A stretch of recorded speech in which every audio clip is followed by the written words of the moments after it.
율법과 은혜가 되겠습니다. 우리 그 율법과 은혜라는 말을 딱 들으시면 어떠한 생각이 드세요?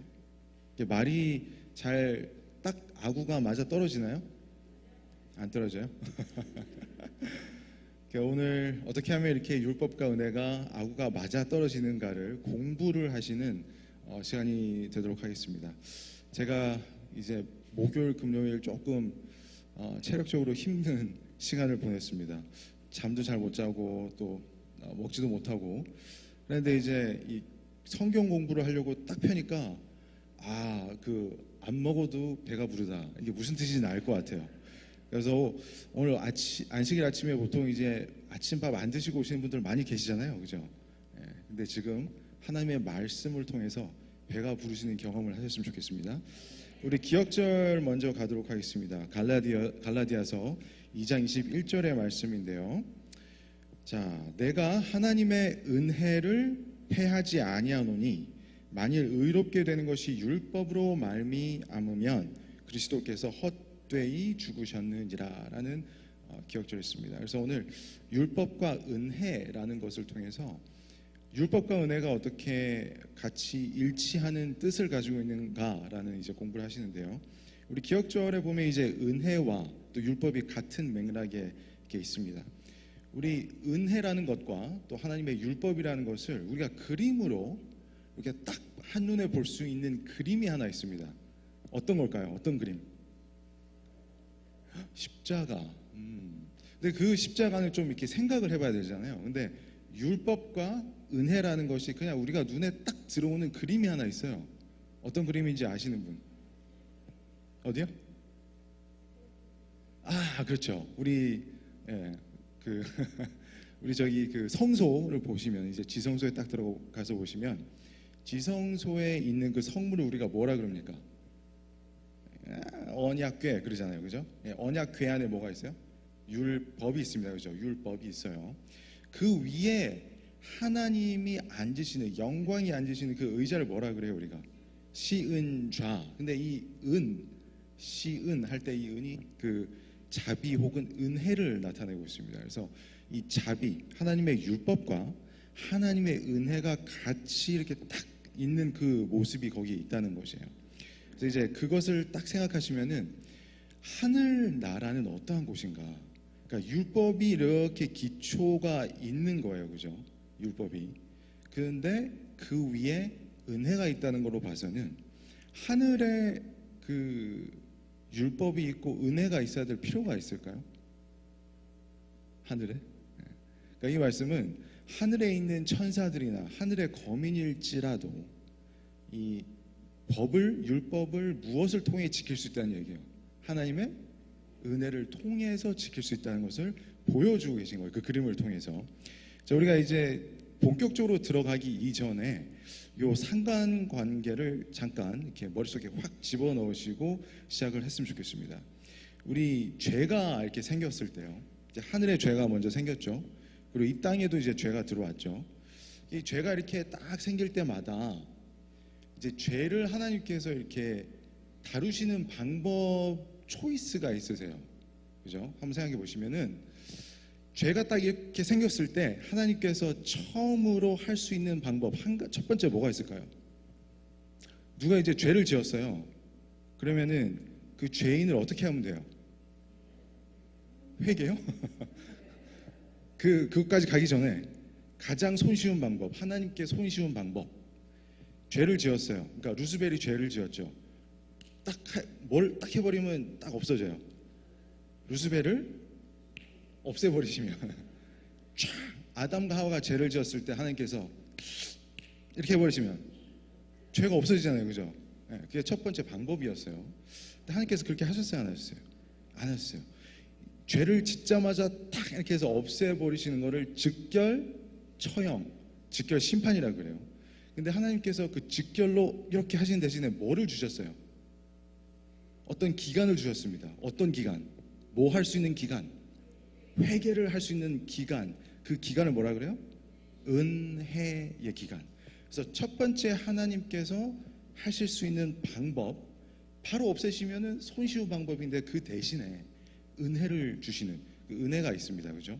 자, 그러면 첫 번째, 하나님께서 지으신 그 창조 이 물들, 우리 그 창조하신 그 인간들을 너무 사랑하셔서 바로 죽이시는 대신에 은혜를 주셨는데, 그렇다면 두 번째 손쉬운 방법은 또 뭐가 있었을까요? 죄를 지었어요. 근데 우리가 사람이 죄를 지었을 때 왜 어떻게 죄를 지은 줄 알아요? 무엇을 통해서? 율법을 통해서. 그렇죠? 그러니까 우리가 이제 거짓말하면 우리가 양심에 찔리는데 왜 찔릴까요? 하나님의 율법을 어겼으니까. 근데 만약에 하나님 율법이 거짓말해도 돼였으면 내가 거짓말 아무리 해도 안 찔리잖아요. 그죠? 그러니까 이 말은 뭐예요? 두 번째 하나님께 손쉬운 방법은 죄가 딱 생겨났을 때 뭘 하셨으면 돼요? 법을 어떻게 해요? 법을 그냥 법 없애버리지 뭐. 아니면 법을 요거는 조금 내가 바꿔볼게. 그 바꾸시거나 이렇게 없애버리시거나 하면 되잖아요. 그죠? 근데 그렇게 하셨어요? 안 하셨어요? 하셨다라고 말하는 게 요즘에 많은 일반 개신교인입니다. 근데 한번 볼게요. 정말 그렇게 하셨는지. 그리고 세 번째 마지막 초이스가 있었어요. 하나님께. 그게 무슨 초이스일까요? 하나님께서 대신 어떻게 해요? 죽으시는 거. 자, 그래서 첫 번째 초이스, 두 번째 초이스, 세 번째 초이스 중에 하나님께서 무엇을 선택을 하셨습니까?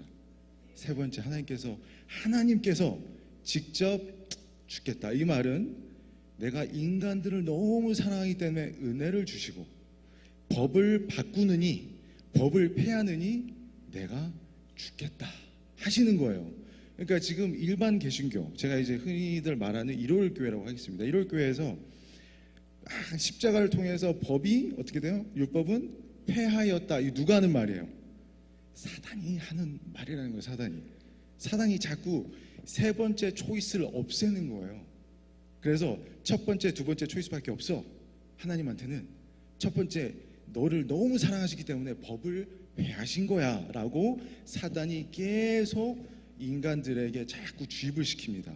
뭐를 없애는 거예요? 지금 하나님께서 이루신 그 십자가의 공로를 완전히 없이 하는 사단의 속임수라는 거예요. 그래서 우리가 이것을 보시면 첫 번째 초이스 은혜였고 두 번째 초이스 율법, 다 무엇을 통해서 확실히 이루어진 거예요? 십자가를 통해서. 그럼 우리가 지금 배우시고 있는 율법과 은혜는 십자가상에서 완전히 이루어진 거예요? 안 이루어진 거예요? 이루어진 거죠. 그렇다면 우리가 은혜의 아래 산다는 것은 똑같은 말로 율법 또한 우리가 어떻게 해야 돼요? 그렇죠? 지켜야 된다는 얘기입니다. 어느 하나 없어진 게 없다는 거예요. 이제 나중에 가서 보시면 이제 알겠지만 얼마나 이 사단이 속임수를 부려서 많은 기독교인들 지금 혼동시키고 속이고 있는지 우리가 알 수가 있으실 것입니다. 그래도 우리는 남은 교회로서 진리 교회로서 진리의 이 참된 진리를 가지고 있기 때문에 여기에 속으시면 안 되는데 이 재림교회 안에서도 자꾸 이렇게 오락가락하신 분들이 계십니다. 그죠? 그런 분들을 위해서 우리가 기도도 열심히 하고 이 교과 공부를 열심히 해서 같이 이렇게 어떻게 할까요? 흔들리지 않는 그러함이 있어야 될 것 같습니다. 자, 우리 첫 번째, 그래서 첫째 날 소지를 가서 보시겠습니다. 자, 하늘에 있는 법이라는 소지인데요. 우리 에스겔서 28장을 가서 한번 읽어보시도록 하겠습니다. 자, 에스겔 28장 14절부터 제가 한번 읽어볼게요. 14절. 이제 이 절수는 그 루스벨을 향한 이 구절입니다. 너는 기름 부음을 받은 덮는 그룹이며, 그러니까 여기서 말하는 너는 누구라고요? 너는 루스벨. 루스벨을 가리켜서 너는 기름 부음을 받은 덮는 그룹이다라고 그랬습니다. 우리 아까 보셨지만은 우리 성소에 가서 보시면 이 지성소의 그림을 다 알고 계시죠? 제가 뭐 파워포인트를 제가 준비는 못했지만 다 이제 알고 계시니까 그림을 이제 딱 보시면은 이 히브리서 8장 5절에 가서 이렇게 나와 있죠. 모세가 지은 그 성소는 하늘의 성소를 이렇게 본따한 거라고 그랬잖아요. 그래서 하늘에도 똑같은 그림이 있다는 얘기거든요. 그러면 이제 율법이 있고 그 위에 시은자 위에 하나님의 영광이 앉는 그 의자, 그 옆에 이렇게 고개를 숙이고 있는 천사 둘이 있습니다. 그 천사를 뭐라고 그래요? 그룹 천사라 그래요. 이렇게 덮는 이런 모양이에요. 그래서 덮는 그룹이요. 거기서 이 루스벨이 그 덮는 그룹 두 천사 중에 하나였다는 것입니다. 그죠? 그럼 이 그룹 천사들은 어떠한 의무를 가지고 있었는가? 여기서 그 단어가 나오잖아요. 덮다. 이 덮다가 이 지키다라는 뜻이에요. 지키다. 그러니까 뭐를 지키는 임무를 가지고 있었던 거예요.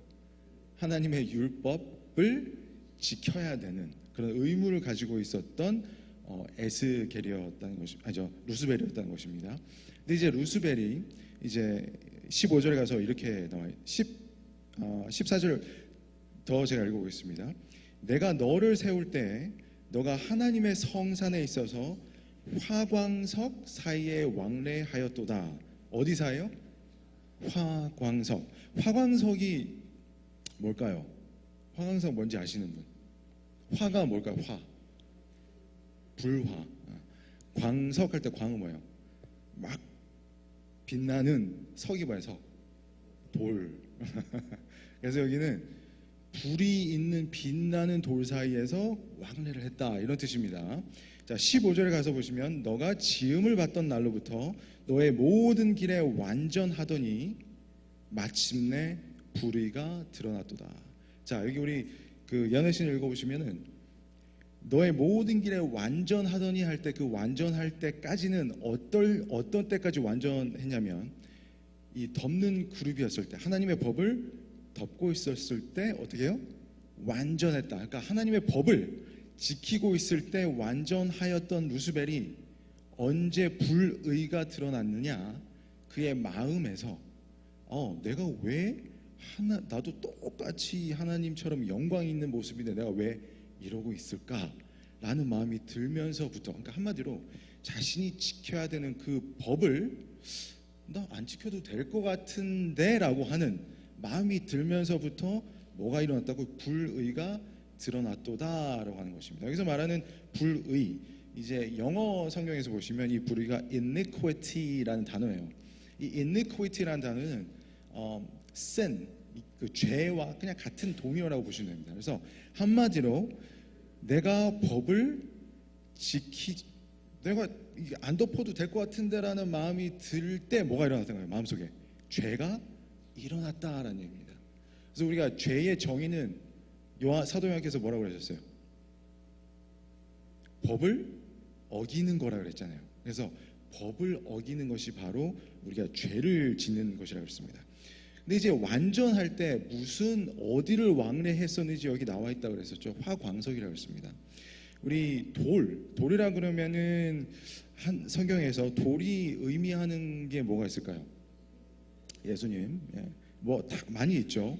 근데 사실 원초적인 그 돌이 상징하는 것이 무엇이냐면 우리 예레미야에 가서 보시면 우리의 마음을 나타내고 있습니다. 우리의 마음, 돌 같은 마음을 부드럽게 하신다라는 표현이 있어요. 그래서 우리의 마음을 돌로 표현하셨습니다. 우리의 마음이 돌 같은 마음이 직접 되신 게 예수님이에요. 그래서 예수님이 돌로 표현이 되신 거예요. 우리가 짐승 같은 모습을 그대로 예수님께서 갖고 오셨기 때문에 예수님이 짐승으로 희생을 당하신 것처럼 우리의 마음이 돌이라서 그 돌을 그대로 상징적으로 갖고 오신 게 예수님이십니다. 그래서 우리가 돌이 깨져야 되는 것처럼 예수님이 그 돌 대신 예수님께서 깨지신 거예요. 십자가에서. 이해하시겠죠? 자, 그래서 돌은 우리의 마음을 나타내고 있습니다. 그럼 여기서 화니까 그 불은 무엇을 나타낼까요? 아가서 8장 6절인가 10절인가에 가서 보시면 불은 무엇을 나타내고 있냐면 사랑을 나타내고 있습니다. 사랑. 그럼 두 개를 합치면 뭐가 나와요? 사랑의 돌. 뭐예요? 사랑의 마음. 자, 그래서 하늘나라가 우리 이제 그 다니엘서 보시고 또 요한계시록 보시면 하늘나라는 어떤 곳이에요? 유리 바다, 빛나는 유리 같은 빛나는 돌이 있는 곳인데 거기 뭐가 섞여 있어요? 불이 섞여 있어요. 불. 보셨어요? 요한계시록 15장에 불이 섞인 유리바다 같은 곳, 그죠? 그래서 하늘나라는 어떠한 사람들이 가는 곳이라는 거예요. 사랑의 마음이 있는 사람들이 가는 곳이라는 거예요. 여러분들 그런 사랑의 마음을 갖고 계신가요? 그래서 십계명을 하나님께서 주실 때 어디다가 새겨서 주셨어요? 어디다가? 돌. 무엇으로 새겼어요? 무엇으로? 하나님의 손인데 뭘로 보여? 그게 사람한테 뭘로 보여요? 불, 빛나는 불. 그래서 십계명을 쫙 불로 새겼더니 뭐처럼 보여요? 화, 광, 석. 그러니까 십계명 자체가 하늘에 있어요, 없어요? 하나님의 사랑으로 새긴 그 하나님의 율법인 돌이 있는 그 화광석을 왕래했다는 것이 루스벨이라는 것입니다. 더 이상 왕래를 할 수가 없겠어요. 왜요? 죄가 일어났기 때문에 그렇게 됐다는 것입니다. 그래서 우리 하늘나라는, 우리가 하늘나라를 가기 위해서는 우리도 불타는 이 사랑의 마음을 가지고 계셔야 될 것 같습니다. 그래서 우리가 이제 다음 넘어가기 전에요. 하늘나라에 그 십계명이 있을까요? 십계명이 있을까요? 십계명이 이제 그대로 이렇게 있을까요? 천사들한테 간음하지 말라 이러면 이게 무슨 뜻인지 알까요? 무슨 뜻인지는 알겠죠. 근데 이걸 이해를 할까요? 못할까요? 못하죠. 네, 못하겠죠. 살인하지 말라 이해를 할까요? 못할까요? 이해가 안 돼요. 그죠? 남의 것을 탐내지 말라 이해할까요? 못할까요? 이게 와닿지가 않는 거예요. 그러니까 십계명이 필요해요? 안 해요? 안 해요. 하늘에 있는 성소에 있는 그 율법은 무엇일까요? 딱 한마디로 사랑. 그렇죠. 사랑이라는 것입니다. 그 사랑이라는 것을 하나님께서 인간들에게 그 율법, 하늘의 그 사랑이라는 율법을 인간들에게 주실 때 이렇게 10개로 조목조목 나눠서 주신 이유가 있습니다. 왜일까요? 우리 그 시중에 나가시면은 저도 이제 어릴 때 학교 다닐 때부터 이제 좀 봤던 책들이 있어요. 그 혹시 For Dummies라는 책 혹시 읽어보신 적 있으세요? For Dummies. 그 이제 노란 책으로 된 그 책인데 이게 뭐냐면요. Emails for Dummies 이런 거 있어요. 그거는 뭐냐면 이메일을 할 줄 모르는 사람들 아주 기초부터 어떻게 하면 이메일을 사용할 수 있는가를 쫙 해서 탁 보여주는 책이에요. 그 책 하나 5불 주고 사시면 이메일 어떻게 사용하는지 다 나와요. 그래서 iPhone for Dummies 이러면 아이폰 쓸 줄 모르는 사람들 어떻게 쓰는지 다 나와요. 그리고 뭐 저기 온라인 뱅킹 그런 것도 있습니다. For Dummies 이러면 그러니까 십계명이 뭐냐면 하늘에 있는 그 사랑을 for dummies 누구예요? dummies가 dummies가 무슨 뜻이에요? 자 말을 못하겠습니다. 우리가 뭐예요? 우리가 하늘에서 봤을 때 우리 뭐예요? 사랑에 대한 뭐예요? 바보, 사랑의 바보. 우리는 사랑도 모르는 바보라는 거예요. 그래서 그거를 하나님께서 이해 좀 쉽게 해주기 위해서 첫째 계명, 둘째 계명 쭉쭉쭉쭉 나가서 열째 계명까지 우리가 이해할 수 있게. 그러니까 한마디로 십계명은 사실은 그러니까 한마디로 요약해서 사랑이다라는 것을 우리가 아실 수 있는 것입니다. 자, 이제 둘째 날 소절을 가서 보시면 신명기에 나타난 율법이라고 되어 있습니다. 그러니까 우리 신명기를 가서 한번 보실게요. 우리 신명기 17장 19절 가서 보시면은 이렇게 나와 있습니다. 신명기 17장 19절이에요. 17장 19절에 가서 보시면 자, 읽겠습니다. 평생에 하나님의 율법, 하나님의 율법을 자기 옆에 두고 읽어서 그 하나님 여호와 경외하기를 배우며 이 율법의 모든 말과 이 규례를 지켜 행할 것이라. 그리하면 그의 뭐가요? 마음이 그 형제 위에 교만하지 아니하고 이런 마음이 있습니다. 그리고 신명기 32장 46절에 가서 보시면 그 하나님의 말씀을 어디에 두라 그랬어요? 마음에. 아까 우리가 화광석이 뭐라고요? 사랑의 마음. 그 화광석이 또 뭐라고요? 십계명. 그러니까 우리의 마음이 뭐예요? 사실은 십계명이 쫙 새겨져 있는 것이라는 것입니다. 그래서 우리가 하나하나 우리가 뭐를 마음에 딱 새겨 놓으면 뭐를 하나하나 새겨 이렇게 막 기억하지 않아도 저절로 나오게 됩니다. 그렇죠? 우리 마음속에 뭐가 이렇게 딱 새겨 있을 때. 그래서 우리가 십계명이 우리 마음에 꽉 새겨 있을 때는 하나님의 그 율법을 지키는 것, 하나님의 사랑을 지키는 것이 내가 억지로 무엇을 해야 되는 것이 아니라 어떻게 나와요? 이 자연적으로 나오게 되는 것입니다. 근데 분명히 신명기에서는 그게 저절로 되기는 힘들다라고 돼 있어요. 여기 사실은 그렇죠. 우리가 다 타락한 존재들이잖아요. 이 하늘의 천사들이나 거민들은 간음하는 게 뭔지, 도둑질하는 게 뭔지 이런 마음을 먹기는 힘들지만 우리에게는 그것을 마음 먹고 실천하는 게 더 힘들어요, 사실. 그죠? 그렇기 때문에 우리는 이 십계명을 자연적으로 우리 마음에 새기기 위해서 열심을 해야 됩니다. 그렇기 위해서 10장 19절에서 뭐라고 나와 있냐면 우리가 하나님 법을 항상 어디에 두고요?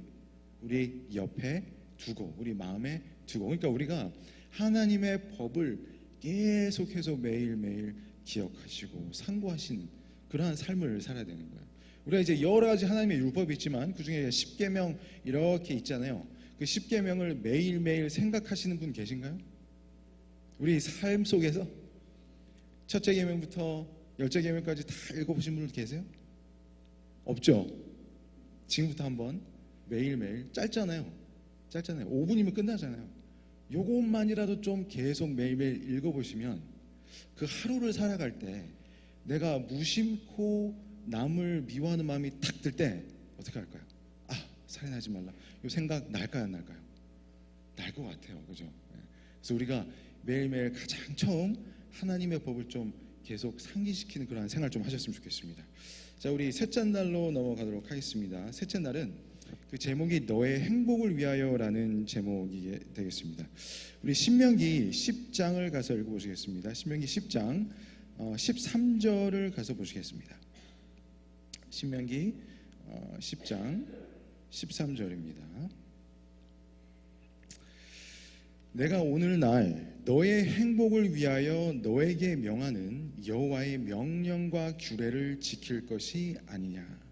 자, 모세가 하나님을 통해서 다시 한번 이 나의 율법을 지키라라고 말씀하셨을 때 뭐라고 하시냐면 너의 행복을 위하여라고 말씀하십니다. 이 교과책에 보면 여기서 말은 너의라고 할 때 그 너가 단수형으로 이렇게 쓰였다고 그랬죠. 이렇게 이 옛날 이제 히브리 문학 같은 데서는 이제 지금 이제 뭐 요새 같으면 우리가 뭘 단어를 하나 써놓고 이렇게 그 뭐라죠, 괄호라 그러죠. 괄호를 쳐놓고 이렇게 뭐 설명을 할 수도 있고 뭐 이렇잖아요. 그리고 우리는 지금 무슨 부호라는 게 많잖아요. 막 그 느낌표 짝짝짝짝 할 수 있고 막 이런 것도 있는데 이때는 그런 게 없었어요.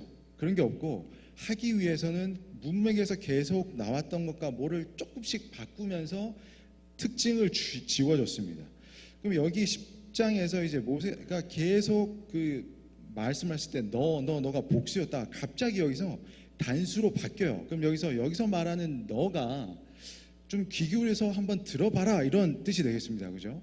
그러면 단수형이기 때문에 이스라엘 그냥 모든 회중 한 교회를 탁 통틀어서 얘기하는 것이 아니라 하나하나 개개인별로 너의 행복을 위해서라고 말씀하시는 겁니다.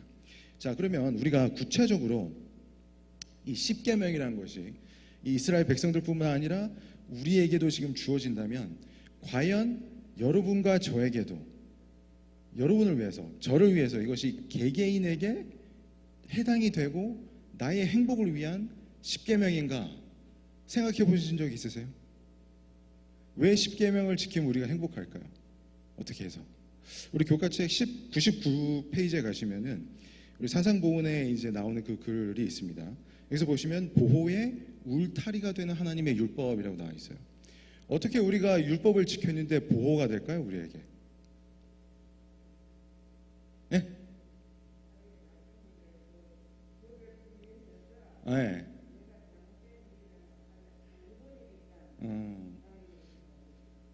십계명을 잘 지킴으로써 내가 잘못된 길로 가지 않음으로 내가 보호를 받는다. 내가 잘못된 길로 가더라도 근데 은혜가 있잖아요. 뭐 나의 행복과 관련이 있을까요?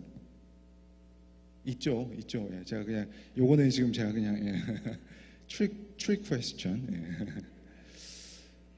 그 구체적으로 어떤 관계가 있을까요? 정말 내가 이제 거짓말을 하지 않음으로써 나에게 주는 유익 어떤 게 있을까요? 마음이 편해지는 거. 그렇죠. 그렇다면 내가 안식일을 지킴으로써 나에게 주어진 유익은 또 뭘까요? 뭐 이런 것들이 있습니다. 그래서 10계명을 쫙 새겨봤을 때 내가 이것을 지킴으로 인해서 우리 정조 집사님께서 말씀하신 것처럼 내가 나쁜 길로 가지 않는, 그래서 나에게 유혹이 다가오지 않음에 따라서 정도로 감에 우리가 이제 구원에 이르게 된다는 그러한 당연한 유익이 있습니다. 하지만 우리에게 이 10계명을 지킴으로 인해서 지금 현재 이 실생활, 우리가 매일매일 삶을 통해서 우리에게 주어지는 유익은 또 어떤 것이 있을까요? 요거를 한번 생각을 이렇게 한번 비틀어 볼게요. 내가 지키는 게 아니고 여러분이 지키시는 거예요. 나를 위해서, 나의 행복을 위해서. 생각해 보셨어요? 여러분, 누가 여러분한테 미워하는 마음을 가지고 막 살인할 것 같은 마음으로 여러분한테 대하는 게 좋으세요, 안 좋으세요? 싫으시겠죠? 누가 나를 죽이는 것을 딱 막는 게 뭐예요? 10계명이에요. 내가 안 죽이는 것도 있지만 10계명을 다른 사람이 다 지키면 다른 사람이 나를 죽이는 것으로부터 내가 보호가 되는 거예요. 그죠? 누가 나에게 거짓말을 하는 그 나쁜 일로부터 내가 방패막이 되는 겁니다. 그죠? 그래서 우리가 10계명을 다 지키면 우리가 지금 마스크를 쓰고 백신을 맞고 막 함으로써 상대방에게 해를 끼치지 않는 것처럼 10계명을 지킴으로써 이 지금 현재 우리가 사는 이 생활에서 내가 남에게 해를 끼치지 않고 남도 나에게 해를 끼치지 않는 아주 사랑스러운 사회가 된다는 것입니다. 10계명을 완벽하게 우리가 지키게 된다면 그런 곳이 어디라는 거예요? 하늘나라는 거죠. 그래서 우리가 하늘나라 가면 모두가 서로를 위해서 살고 있기 때문에 서로의 방패, 보호 울타리가 되는 거예요. 그래서 10계명이란 것이 그저 내가 나의 행복을 위해서만 지키는 것이 아니라 내가 이것을 지킴으로 인해서 나의 이웃이 행복하게 살 수 있게 되는 거예요. 내가 이것을 지키면 여러분들이 10계명을 지키기 때문에 제가 행복할 수가 있는 것입니다. 제가 이렇게 부족한 사람이 올라와서 말씀을 할 때 마음속에 사랑으로 이렇게 들어주시면서 저 마음속에 이렇게 안 하심으로써 제가 편하게 이렇게 말씀을 드릴 수 있는 것처럼 그런 보호가 되는 거예요. 보호가. 그래서 우리가 이런 10계명을 지킴으로써 서로에게 하나님의 보호, 은혜를 서로 끼칠 수 있는 우리 올랜도 중학교 여러분과 제가 됐으면 좋겠습니다. 자, 그렇게 따지면요, 우리가 6제부터 10계명, 그죠? 6제부터 10계명은 누구 사이에 사랑하라는 거라 그랬죠? 사람과 사람 사이. 그래서 6번째부터 10번째 계명까지를 잘 지키시면 우리를 누구로부터 보호해 주시는 거예요? 하나님께서 다른 인간으로부터 우리를 보호해 주시는 거예요. 내가 행복해지는 거예요. 그죠? 그러면 첫째 계명부터 넷째 계명까지를 지키면 우리가 누구로부터 보호를 받는 거예요? 아니. 우리가 첫째부터 넷째 계명은 누구와의 사랑의 관계예요. 우리와 하나님과의 사랑의 관계인데 누구로부터 우리가 당하지 않을 것을 이렇게 보호를 받는 거예요. 하나님 같지 않은데 하나님인 척하는 존재가 있단 말이에요. 그 존재로부터 우리가 보호를 받는다는 거예요. 첫째 계명, 둘째 계명, 셋째 계명 다 생각해 보시면 하나님인 척하는 자들로부터 보호를 우리를 쫙 하시기 위해서 하나님께서 다 걷어주시는 거예요. 근데 넷째 계명 가면 사람들이 약간 애매해져요. 첫째, 둘째, 세명 그렇지. 하나님께서 우리를 보호해 주시기 위해서 다 넷째 계명 별 상관없는 것 같은데 이게 일반 개신교인들이 하고 있는 일이라는 거예요. 근데 넷째 계명조차도 넷째 계명은 뭐라는 거예요? 하나님께서 우리를 누구로부터 보호해 주시는 계명이란 거예요. 사단으로부터. 우리 부조와 선지자에 딱 가서 보시면은 아담과 하와가 이 유혹에 넘어가기 전에 사단이 계속해서 유혹을 할 이 기회를 이렇게 엿보고 있었는데 언제는 그 기회가 차단이 됐어요. 언제? 안식일에는 그 유혹조차 차단이 된 거예요. 유혹조차. 그러므로 안식일 계명은 그야말로 우리를 사단의 그 유혹에서 완전히 차단시키기 위해서 하나님께서 완전히 보호해 주시는 그러한 방패의 막이라는 것입니다. 그러니까 왜 사단이 자꾸 안식일 계명을 걸고 넘어가는지 아시겠죠? 이제 그거를 벗겨내야 유혹을 할 수 있거든요. 그러니까 우리가 안식일 계명을 정말 우리의 마음속에 사랑으로 지키게 된다면 정말 사단의 유혹으로부터 완전히 벗어나는 그 길이 된다는 것입니다. 그만큼 중요한 것이 바로 우리 안식일 계명이 된다는 것입니다. 자, 우리 넷째 날 가서 한번 보시겠습니다. 넷째 날, 우리가 지금 얘기하고 있는 이 안식일 계명에 관해서 이 신명기 5장에서는 그 출애굽기 20장에서 나타났던 안식일 계명과 조금 다른 표현이 나타나는 것을 우리 목사님 설교를 통해서 우리가 다 아십니다, 그죠? 그래서 출애굽기 20장에서는 분명히 이 창조주를 기억하라는 의미에서 안식일 지키라고 하셨어요. 신명기 5장에서는 다른 그 표현이 있다고 그랬죠? 그 무슨 표현이죠? 어떤 거요? 애굽에서 우리가 종된 자, 속박되어 있던 우리를 구원해내신 하나님을 기억하라. 그래서 출애굽기에서는 창조주이신 하나님을 기억해서 우리가 안식일을 지키고, 신명기 5장에서는 우리를 구원해내신 하나님을 생각해서 우리가 기억해서 안식일을 지키라. 그러니까 창조주 그리고 구원자 두 가지 의미를 갖고 있다고 그랬습니다. 자, 우리가 한번 생각해 보실게요. 창조라 그러면 뭐가 생각나세요? 창조한다는 건 뭐예요? 우리가 태어나는 거죠. 태어나는 거. 우리가 이렇게 이 세상에 태어나는 것은 하나님께서 우리를 창조하셨기 때문입니다. 그렇죠? 자, 우리 성경에 가서 보시면 구원하시는다라는 그 개념이 어떤 개념으로 자꾸 나오냐면, 우리 요한계시록 12장에 가서 보시면 그 용과 싸우는 여자가 나오죠. 그 여자가 이제 용의 그 낯을 피해서 한때, 두때, 반때 동안 이 구원을 받습니다. 그죠? 구원. 근데 그것을 무엇으로 표현해요? 성경에서 한때, 두때, 반때 동안 양육, 널싱이에요. 널싱. 그러니까 이제 길러주신 거예요. 우리를 길러주시는 거. 그래서 우리가 처음에 이제 칭의, 이제 바깥들에서 이제 구원을 경험하고 나서 이제 그 믿음이 점점 성장하는 것. 그래서 우리의 믿음이 양육되는 것이 어디에서 돼요? 성소라는 곳에서 되죠. 하나님의 말씀과 기도와 또 전도의 말씀, 전도를 하는 그 능력을 통해서 우리의 그 믿음이 계속 성장하는 것을 나타내고 있습니다. 그래서 구원이라는 것은 무엇을 나타내요? 성장. 우리를 하나님께서 길러주시는 것, 양육이라는 것입니다. 그래서 우리가 이걸 두 개를 같이 해보면요, 창조, 곧 우리를 낳으시고 우리를 어떻게 하셨죠?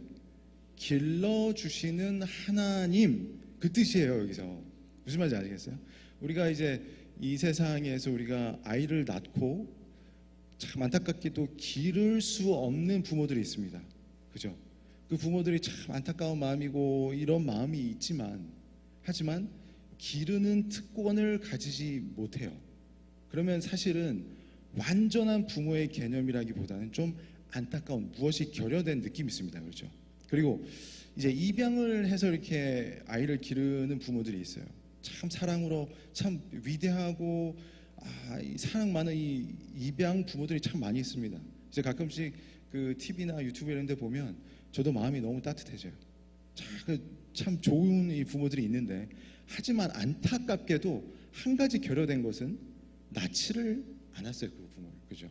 그래서 우리 이 인간 세계에서는 약간 무엇이 조금씩 결여된 이러한 부분들이 나타나는데, 하나님과 우리의 관계는 하나님께서 무엇을 주신 거예요? 정확하게 우리를 낳으시기도 했지만 우리를 기르시기도 했다.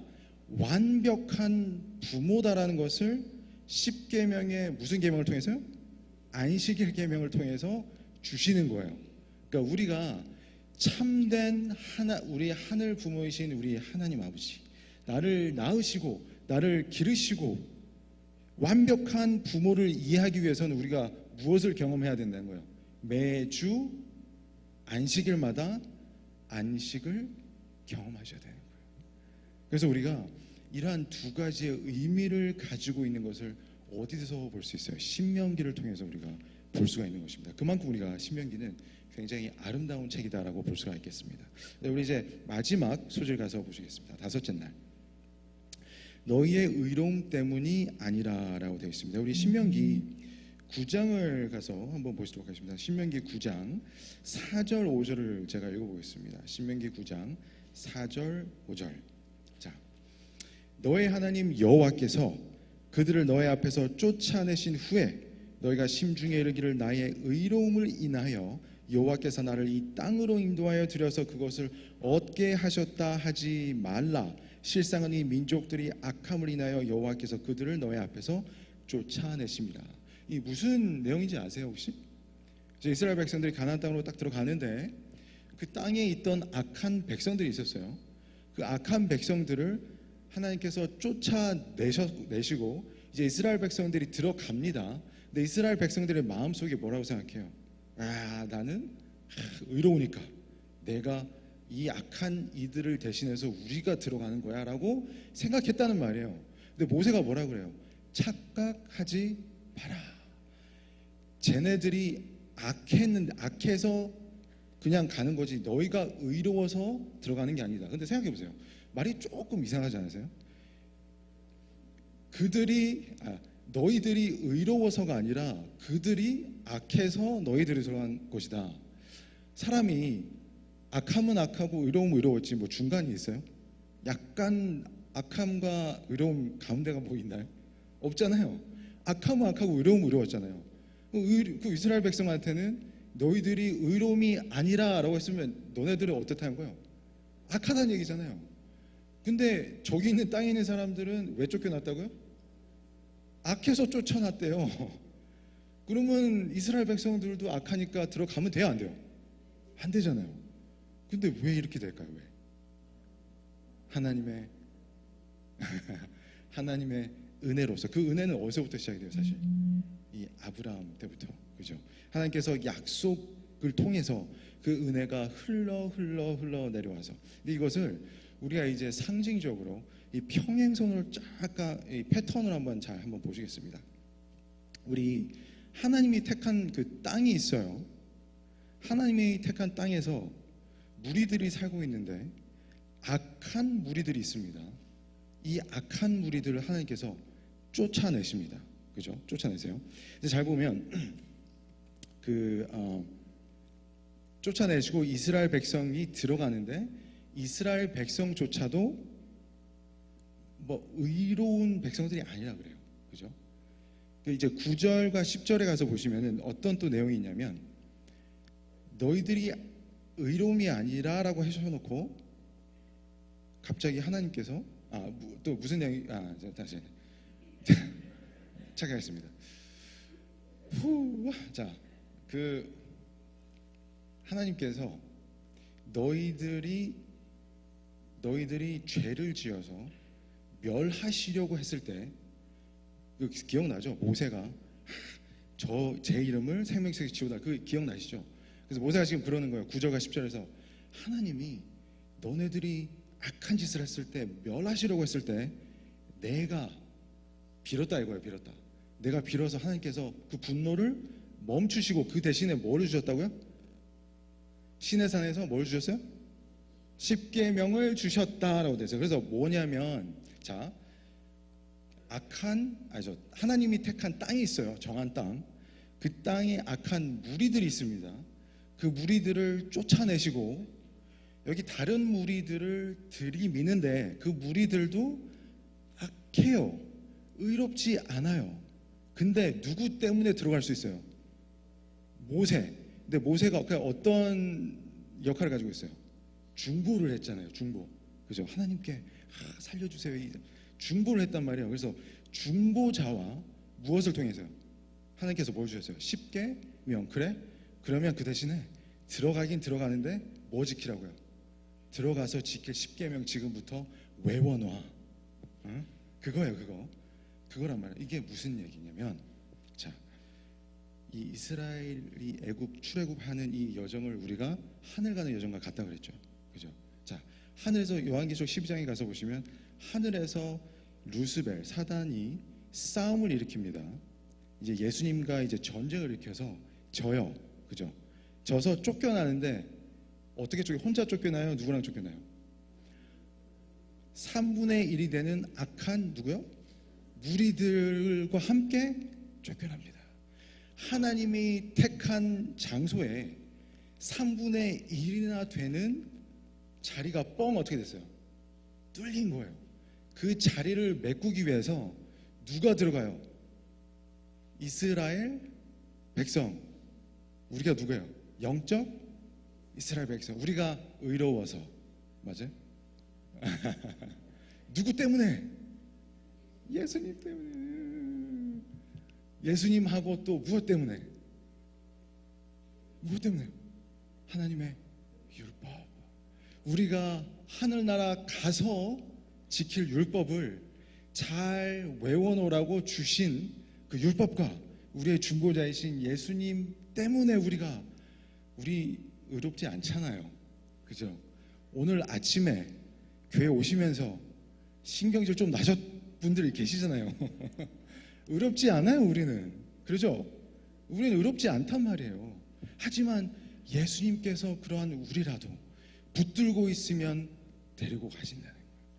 붙들고 있으면 하나님께서 율법을 우리의 마음판에 새겨서 주신다는 거예요. 그것을 우리가 붙들고 있을 때 비로소 하늘문이 열린다. 그래서 우리가 이 율법이라는 것과 은혜, 지금 은혜라는 것은 바로 그 예수님을 뜻하고 있습니다. 그죠? 예수님께서 십자가 달려 돌아가셨기 때문에 우리에게 은혜가 주어진 거예요. 율법, 그 율법조차 우리가 매달려 있어야 된다는 거예요. 율법을 폐했다? 이거 사단이 주는 속임수라는 것을 여러분께서 깊이 깨달으시고, 정말 율법의 1.1획이라도 변하지 않은 그 율법을 우리가 마음판에 새기시는 그런 신앙생활을 하시고, 사랑의 그 율법인 이 신명기서를 잘 공부하시는 여러분과 제가 됐으면 좋겠습니다. 우리 홍 목사님 이제 축도하시고 교통 마치겠습니다.